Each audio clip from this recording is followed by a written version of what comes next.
this is our lesson, our bonus lesson here on 7.3 area and volume.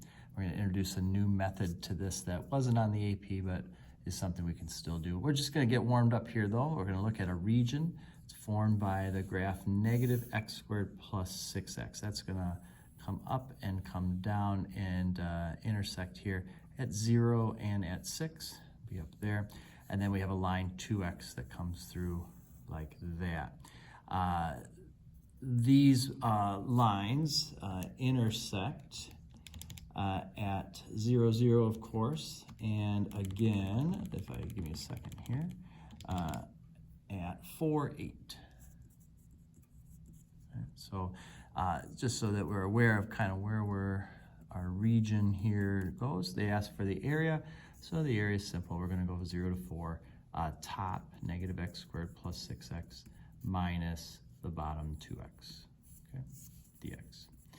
And we can put that on our calculator pretty quickly. And if we go here and go math 9, 0 to 4 of y1 minus y2, and we get 10.667 if we round it, 10 2/3. Okay, easy enough. All right, just a quick little reminder, and then we're going to take that same region now, which kind of looks like this again. Right out here at 4, 8. And it says, what is the volume if the solid, if we rotate it around the line y equal negative 3. So here's negative 3. Okay, so this time, because we're rotating it, we're going to be creating circles. The outer circle is going to look like this. The inner circle is going to look like that. This is the volume we're looking for. So for that, we're going to go pi times from 0 to 4, big radius, negative x squared plus 6x squared, minus little radius, 2x squared dx. All right, so on our calculator, we're going to go pi math 9, 0 to 4 of y1 squared minus y2 squared dx. All right, we get that right there, 375.316 as our answer. All right, so those are old ideas. So now, look at this grumpy cat. We've got that region, and we want to spin it around the line x equal 5. So we're taking that same region here, which is intersects at 4, 8, and we're going to spin it around the line x equal 5. We're going to go this way, and it's going to go around. Now, normally what we do is say, all right, well, let's go big radius, little radius this way. We'll turn them in terms of y. Problem is that I don't know how to solve this for x without like the quadratic formula, and I don't think that's what we want to do. So this is going to be difficult, and in some cases, that big radius and little radius are actually the same kind of function, so that's weird too, right? So, so using this washer method to do this would be really tricky, almost impossible. And so we could keep going at it, but that's the only method we have until right now. We want to learn a new method for this, and that new method is something called shell method. And what the shell method says is that if you're not able to do washer for whatever reason, if you're not able to move this and think of it as a circle going around, why don't we keep it in the orientation that you are familiar with, which would be this vertical one, and imagine it going around, and as it goes around, what you are creating is a cylinder, all right?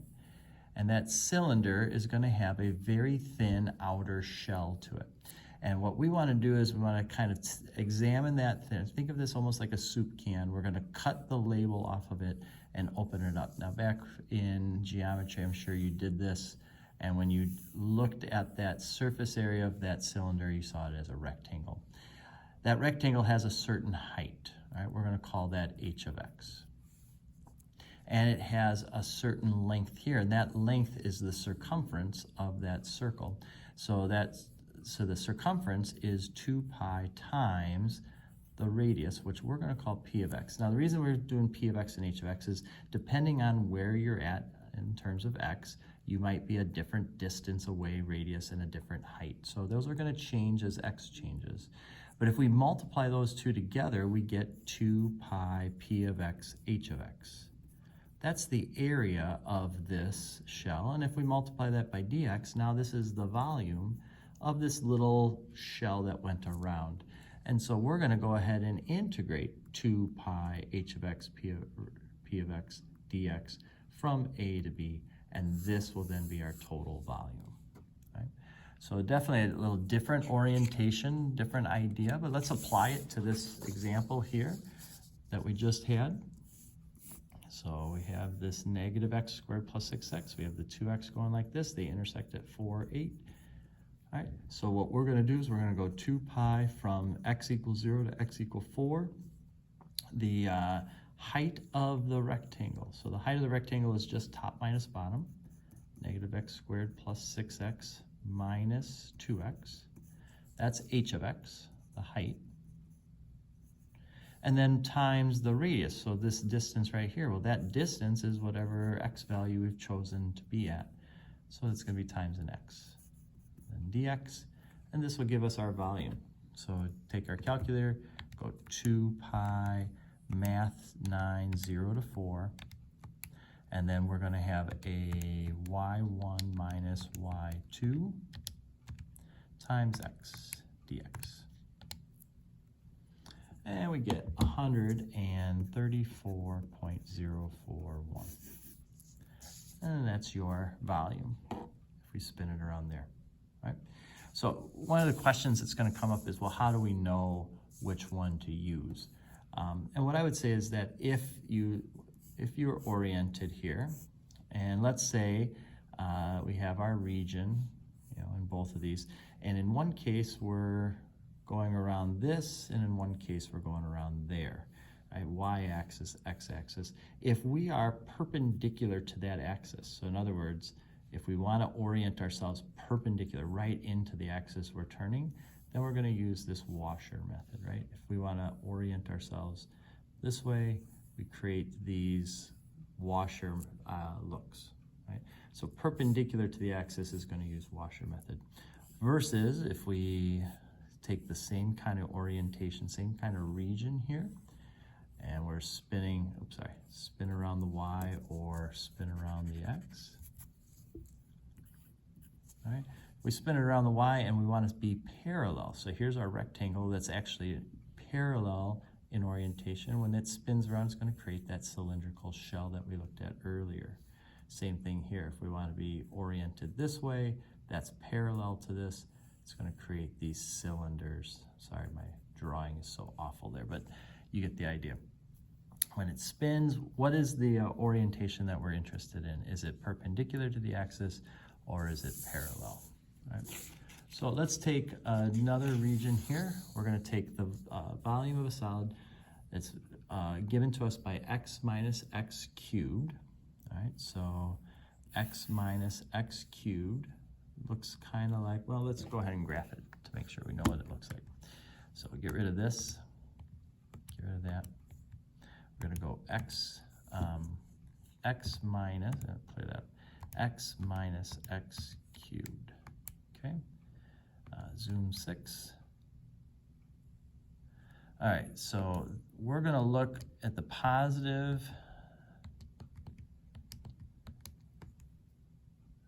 This is what we're looking at. It goes from 0 to 1, and x minus x cubed is this. There's our region, okay? First, we're going to spin around the x-axis. So if we spin around the x-axis, the radius is this x minus x cubed. As it goes around, it creates a solid around there. There's actually no washer, nothing being subtracted away. The area or the volume for this is going to be pi from 0 to 1, just simply x minus x cubed squared. This is the radius. Pi times radius squared gives us the volume. And so if we take pi times math 9, 0 to 1 of y1 squared dx, we get 0.239. Okay? Now, as far as the y-axis goes, I don't really want to turn this over and look at big minus small. I think that would be really hard. So instead, I want to keep it oriented like this and have it turn this way.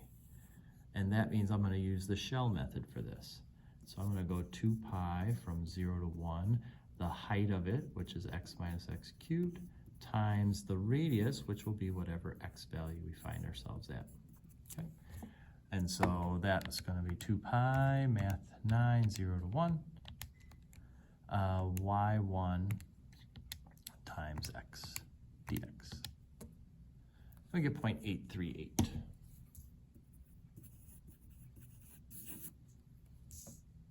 All right, so not too bad. In fact, pretty easy one there. Let's do one more just so that we have the idea. It says find the volume of the solid formed by revolving the region bounded by the graphs of this, y equal 1, x equal 1, and the line x equal 2. All right, let's get an idea what that looks like. So on our calculator, we're gonna go x cubed plus x plus 1. And we're gonna draw in a line at 1. All right, so as far as the window goes, obviously I need to get a little higher than this. We're gonna go from x equal 1 to x equal 2. So I'm gonna go from 1 to 2. And I'm gonna make my y max go up to 10. All right, so there's the function going up there and there. All right, so this is what we're looking at right there. It's a graph that looks kind of like that. So if we were even to draw it in, we've got this is x cubed plus x plus 1. We've got a line at 1, and then we're going from 1 to 2. Okay, that's the region. And we are going to find this volume if we spin this around the line x equal 2. So we're spinning it right here around this line, okay? So again, I don't really want to go this way. I think that would be a little more complicated. Let's keep the orientation. This is our random kind of rectangle, and let's spin that around and see what happens. So when you spin this around, you have a height that's going to be this minus this, right? So in other words, if I can kind of, so that it maybe makes a little more sense, our height is going to be that, top minus bottom. The radius for this is what's different. So x represents this distance right here. 2 is the distance all the way, right? The radius for us is right here. That radius is 2 minus x in this problem.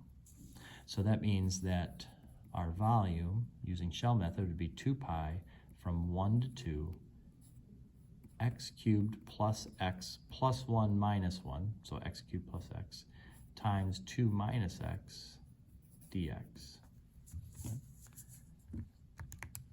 And so we're going to go 2 pi, math 9, from 1 to 2, x cubed plus x, 2 minus x dx. 12.360. All